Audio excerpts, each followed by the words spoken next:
Fala, meus amigos, daquele jeitão? Hoje a gente vai relembrar o desenho do Highlander. Um desenho criado numa época em que imortais cortadores de cabeça agradavam tanto adultos quanto crianças e ninguém, ou quase ninguém, via mal nisso. Mas afinal, Highlander, a série animada, teve quantos episódios? Será que fez sucesso ou será que não fez? Teve brinquedos? A pergunta que não quer calar? Olha, vamos descobrir, mas o que eu garanto é que a nostalgia vai bater forte. Então, seja bem-vindo a mais um Coleção em Ação Show. Tele, Fábio, tu tá atrasado pra escola!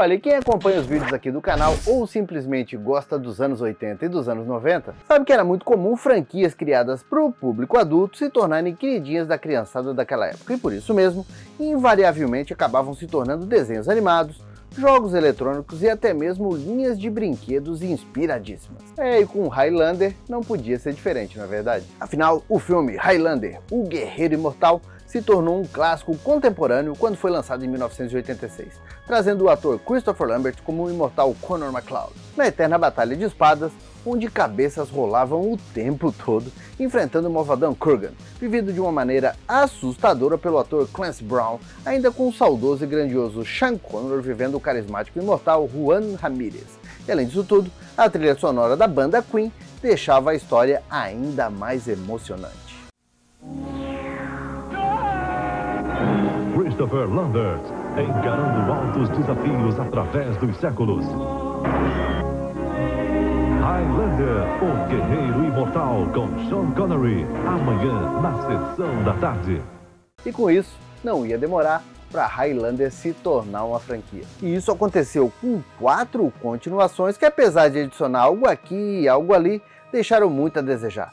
E isso, olha, sendo bonzinho, principalmente se comparadas com o filme original. Também tivemos uma série para TV que ficou no ar entre 1992 e 1998. A série, como dá para ver, fez sucesso nos anos 90, tanto lá fora quanto aqui no Brasil, e era estrelada pelo ator inglês Adrian Paul, vivendo o imortal Duncan, mais um guerreiro do clã MacLeod. No final, só restará um. Que seja Duncan MacLeod, o Highlander.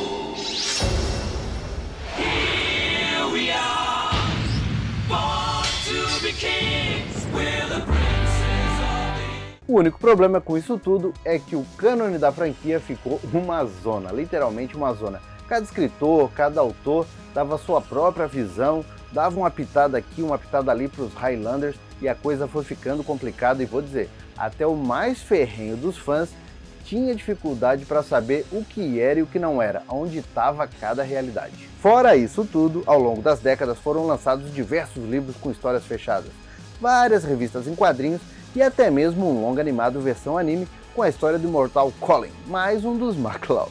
E aí, dentro dessas realidades paralelas, tivemos o desenho animado Highlander, The Animated Series, que foi ao ar lá nos Estados Unidos e também em outros países de maneira simultânea entre 1994 e 1995.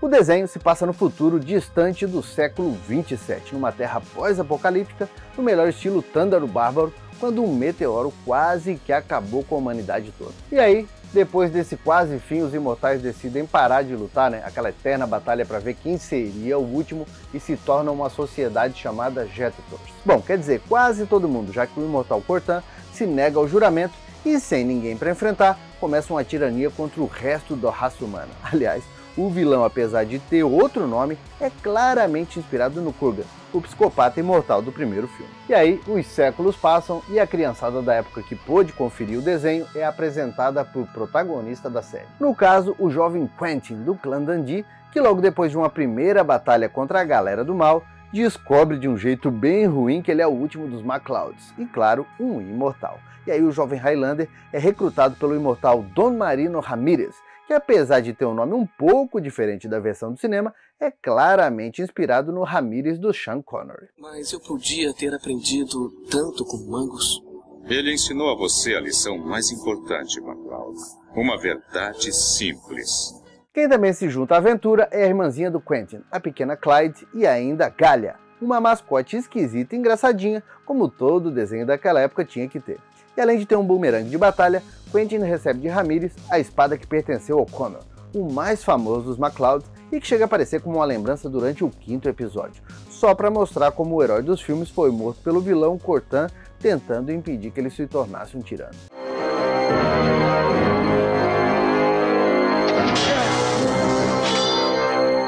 E olha, se a gente for falar, o Connor McCloud, apesar de ser disparado o nome mais conhecido da franquia, já morreu umas trocentas vezes se a gente juntar os filmes, série, os livros, enfim, tudo que juntar de Highlander, o homem já morreu, né? Já foi dessa para uma pior, e todas elas de forma definitiva umas 500 vezes.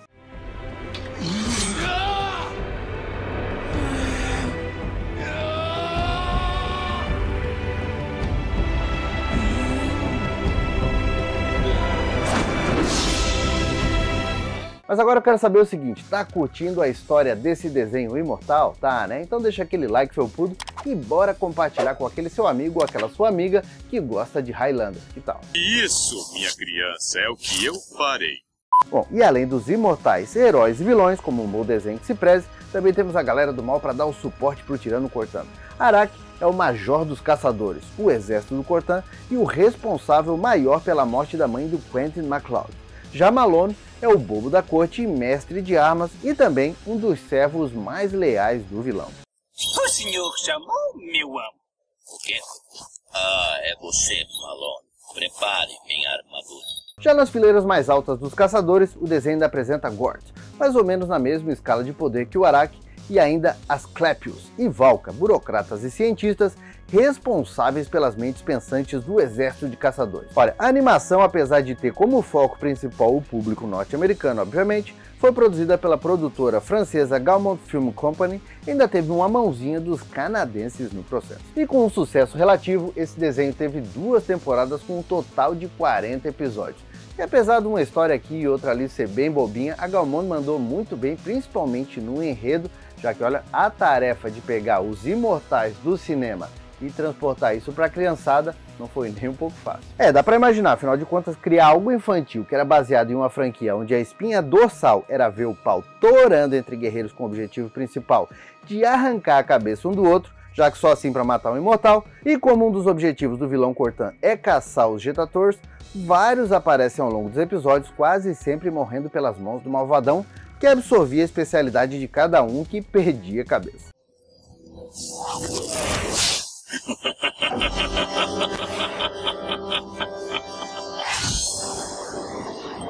Olha, outro ponto bem positivo dessa animação é que, ao contrário da maioria das produções norte-americanas, esse desenho realmente teve um final, com o Quentin enfrentando o Cortan numa última batalha. Aqui no Brasil, o desenho ganhou o nome Highlander, a série animada, e estreou mais ou menos ali por 1995 dentro da programação da TV Colosso, clássico, fazendo também um sucesso relativo, mesmo que a Globo não tenha se interessado em exibir todos os episódios. Já a dublagem, eu vou deixar vocês adivinhar de quem foi.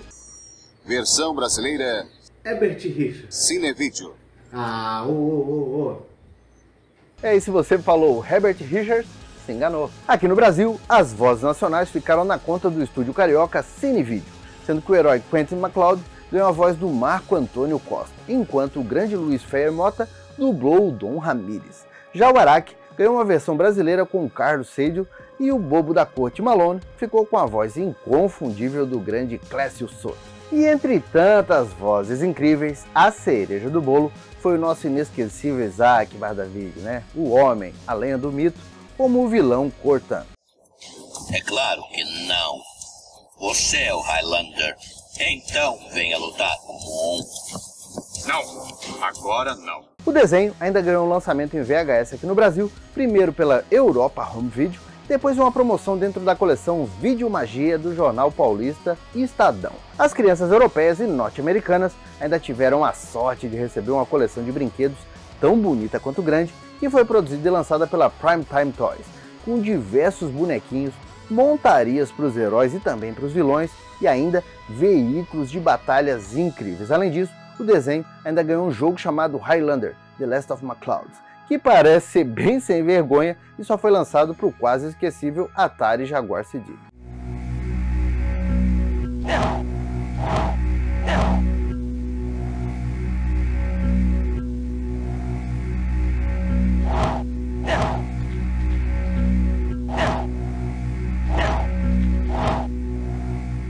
Mas e aí, se lembravam desse desenho do Highlander, hein? Era muito legal, né? Comenta aqui se vocês lembravam e se gostavam dele. Eu sei que eu tô devendo um vídeo a respeito do primeiro filme da franquia. Se vocês quiserem, também comenta aqui que logo a gente faz. Bom, meus amigos, eu espero que vocês tenham gostado demais desse vídeo. Se está chegando agora aqui no canal, aproveita para se inscrever, badalar o sininho e também conhecer as nossas redes sociais. Por enquanto, eu vou deixando meu abraço, dizendo que a gente se vê no próximo vídeo e valeu! E agora o meu agradecimento todo especial para os assinantes Felpudo Gold do grupo de membros do canal. Tá esperando o que para ser membro Felpudo Gold ou Felpudo Silver você também? Pode ter certeza, vai ajudar demais a nostalgia do canal.